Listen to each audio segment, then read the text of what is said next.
ഏകദേശം ഒരു മാസത്തിൻ്റെ അടുത്തായി ഇപ്പോൾ ജിമ്മിൽ പോയിട്ട്. കൂടെയുള്ളവരും ഓരോരോ കാരണങ്ങൾ കൊണ്ട് നിർത്തി വെച്ചേക്കുക. എനിക്ക് നല്ല മടിയുണ്ട്. പിന്നെ ഇങ്ങനെ ഇരുന്നാൽ ശരിയാകത്തില്ലല്ലോ എന്നോർത്ത് പോണതാണേ. എനിക്ക് എന്തൊരു ഇഷ്ടമായിരുന്നു ജിമ്മിൽ പോകാനായിട്ട്. നല്ല ചാടിത്തുള്ളി ഉത്സാഹത്തോടെ പോയിക്കൊണ്ടിരുന്നത്. ഇത് ഭയങ്കര മടി. എനിക്കറിയത്തില്ല എന്ത് പറ്റിയതാണ്. എൻ്റെ എനർജിയൊക്കെ എവിടെ പോയിന്ന് പോലും എനിക്കറിയത്തില്ല. വേണോ വേണ്ടയോ എന്നുള്ള രീതിയിലാണ് ജിമ്മിൽ ചെന്നിട്ട് വർക്കൗട്ടൊക്കെ ചെയ്യണം. ഒരു ആങ്ങി തൂങ്ങിയൊരു തണുപ്പം മട്ട്. സ്കൂളിൽ പോകാൻ മടിയുള്ള പിള്ളേർക്കൊക്കെ പുത്ത സാധനങ്ങളൊക്കെ അമ്മമാർ മേടിച്ചു കൊടുക്കത്തില്ലേ? പെൻസിലും ബോക്സും ഡ്രസ്സുകളൊക്കെ പുതിയത് ഇടിപ്പിക്കത്തില്ല. അതുപോലെ ഞാൻ പുതിയ ഡ്രസ്സൊക്കെ ഇട്ടാട്ടാ മടിയൊന്ന് മാറാൻ വേണ്ടിയിട്ട്. ഇതെൻ്റെ പുതിയ ടീഷർട്ടും ട്രാക്ക് സ്യൂട്ടുമാണേ. എന്തൊക്കെ ചെയ്തിട്ടും ആ ഒരു ഉത്സാഹം അങ്ങ് വന്ന് ചേരുന്നില്ല. കുറച്ച് നാളായിട്ട് സെറ്റ് ചെയ്ത് വെച്ചിരിക്കുന്ന എല്ലാ കാര്യങ്ങളും മാറിക്കിടക്കുവാണ്. ഒരു ദിവസം 3.5 ലിറ്റർ വരെ വെള്ളം കുടിച്ചുകൊണ്ടിരുന്നത് ഞാൻ കഷ്ടിച്ച് 1.5 ലിറ്റർ വരെ ആട്ടെ ഇപ്പോൾ കുടിക്കുന്നുള്ളൂ.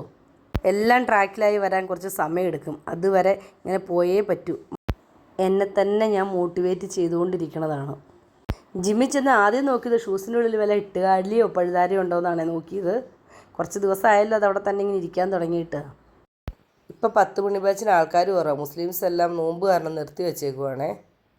11:30 ജിമ്മിൽ ഇറങ്ങിയിട്ട് വണ്ടിക്ക് പെട്രോൾ അടിച്ച്. ഇന്നിനി പെട്രോൾ അടിച്ചില്ല, ഞാൻ വഴി കിടക്കും.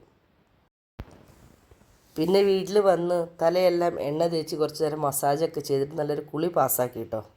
അത് ഇനി കുറച്ച് നേരം ടി വിയുടെ മുമ്പിലിരുന്നു. പോയി ഫുഡൊക്കെ എടുത്തുകൊണ്ട് വന്ന് ടി വിയും കണ്ടുകൊണ്ട് ഫുഡ് കഴിച്ചു. ഇനി കുറച്ച് നേരം റെസ്റ്റ് എടുത്തിട്ട് പിള്ളേർ വരുമ്പോഴത്തേനും അവർക്ക് വേണ്ടി എന്തെങ്കിലുമൊക്കെ ഭക്ഷണം കഴിക്കാനുണ്ടാക്കണം.